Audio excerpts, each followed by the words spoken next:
Protams, ka sāksim ar Latvijas notikumiem. Mums joprojām aktuāla tēma ir pēcvēlēšanu paģiras, drudzis, dažādi epitēti dzirdēti, slimības jau varbūt atstāsim malā. Ir gluži loģisks, mokošs process, bet diezgan garlaicīgs ārējiem varbūt, mums pārējiem, kas nezina visas šīs te interesantās un spraigās sarunas.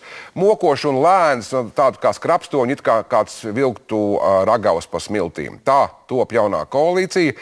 Un dīvainākais ir tas varbūt, ka kādreiz iepriekšējās saimās, kādreiz tās balsis nepārāk labi tad sanāk kopā, nepietiek to balsu. Tagad ir tās kombinācijas dažādas, bet atkal procesi ievelkās. Tāda ir politika.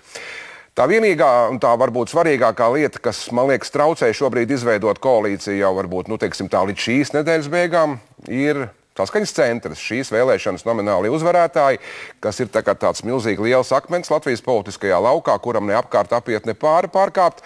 Tad visas partijas, kas mēģina it kā veidot šo kodolu, nākamās koalīcijas kodolu stāv un brīnās, ko darīt ar Saskaņas centru, ņemt šo pirmo reizi koalīcijā vai arī atstāt aiz durvīm kārtējo reizi. Saskaņas centrs ir visai interesanta politiskā apvienība, tāpēc mēs šovakar nolēmām paskatīties, kāda tā izskatās, tādu kā mazu anatomisku šķērsgriezumu, parunāt. Tur nemaz tik vienkārši arī viss nav. Par to nākamajās minūtēs, un tad par pašreizējo stāvokli un Saskaņas centru turpināsim sarunu studijā.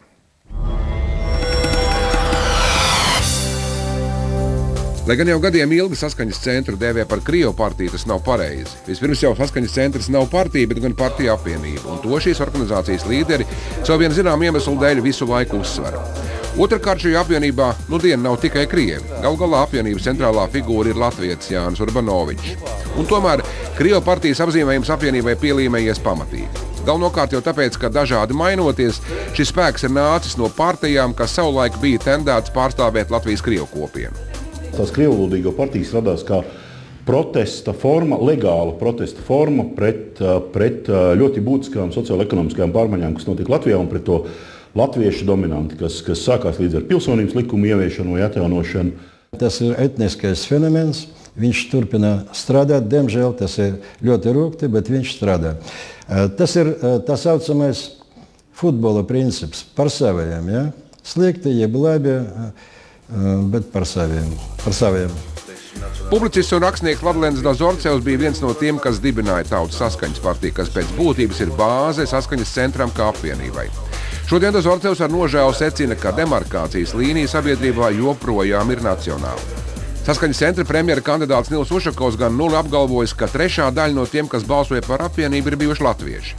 Ja mēs paņemsim Saskaņas centra sarakstu, cik es atceros, tur bija 40 latvieši tajā sarakstā.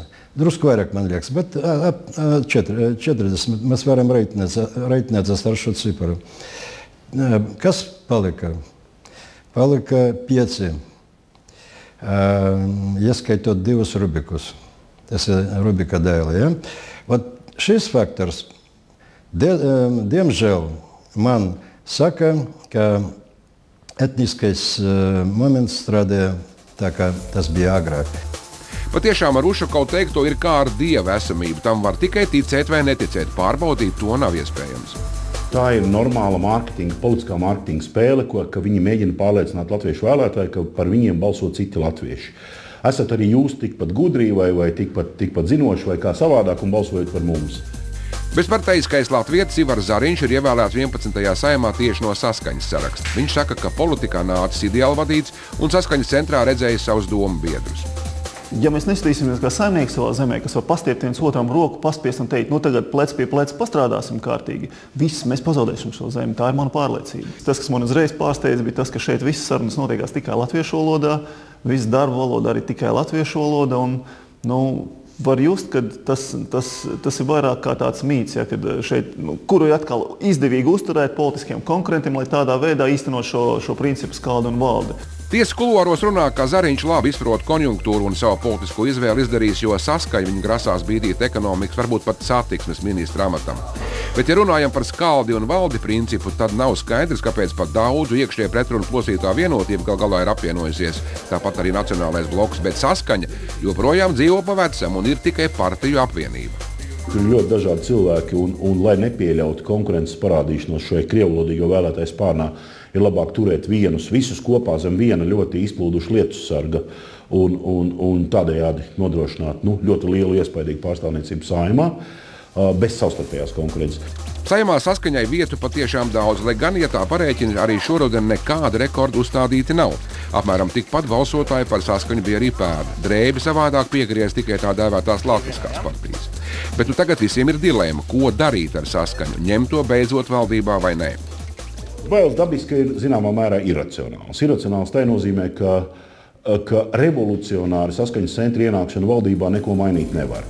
Taktiskus un strateģiskus manevrus saistībā ar saskaņu mēs droši vien vēl redzēsim, bet kas ir jāuzsver? Šogad vēlēšanās pirmo reizi saskaņa izskatās pielika visas pūles, lai beidzot debitētu varā. Jo šoreiz patiešām sarakstos bija daudz latviešu. Un šoreiz kā vēl nekad saskaņa akcentēja tieši savu sociāldemokrātisko ievirzi. Tā sakot, mēs neesam nekādi Maskavas aģenti, bet pavisam mūsdienīga eiropeiska sociāla kreisā partija. Ja saskaņas centrs būtu tā klus un rāmi sēdējis opozīcijā līdz 14. gadam, līdz 10. Saeimas oficiālo pilnvaru beigām, tur nenoliedzami būtu sāksies kaut kāda erozija. Kā es saku, tā ir tikai hipotēze. Šāds notikuma pavērsiens varētu būt skaidrojams ar to, ka aktīvajā dzīvē arvien vairāk un vairāk sāk ienākt saskaņas centra elektorāta izglītotā jaunā paudze, kas labi prot latviešu un angļu valodu un kas ir daudz liberālāk un kosmopolitiskāk noskaņota. Uz to vairs tik ļoti neiedarbojas nacionālie kairenātāji, kas bija līdz šim pārbaudīta manta. Tāpēc iekļūšana varā saskaņai tagad ir dzīvības vai nāves jautājums. Strīdi tikai var būt un izskatās, kā arī ir par laiku, kad iet valdībā. Tagad uzreiz vai vēl pēc kāda gada diviem, kad būs mierīgāks fons un latvieši atkal kārtjo reiz būs salamājušies, jo nav jau nekāds joks. Vara nevienu ir salauzusi kā nieku. Nonākšana varā, tā ir grandioza tektoniskā maiņa visā partijas sistēmā. Tas nav tik vienkārši. Tur tūdaļ parādītos nodevēji, pārbeidzēji, cilvēki, kas lietas ieraudzītu pilnīgi citās gaismās, parādītos iekšējā konkurencē parādītos pilnīgi citi kritēriji. Saskaņas centra kardināls Rišeljē, latgalietis Jānis Urbanovičs, to ļoti labi zina. Viņš ir gana viltīgs un pieredzējis. Pavērojiet, kā viņš arī pašlaik sarunu laikā paliek ēnā un visu vēro. Viņam droši vien ir savs plāns. Ja tas ir tā, tad par to mēs pavisam drīz noteikti dzirdēsim.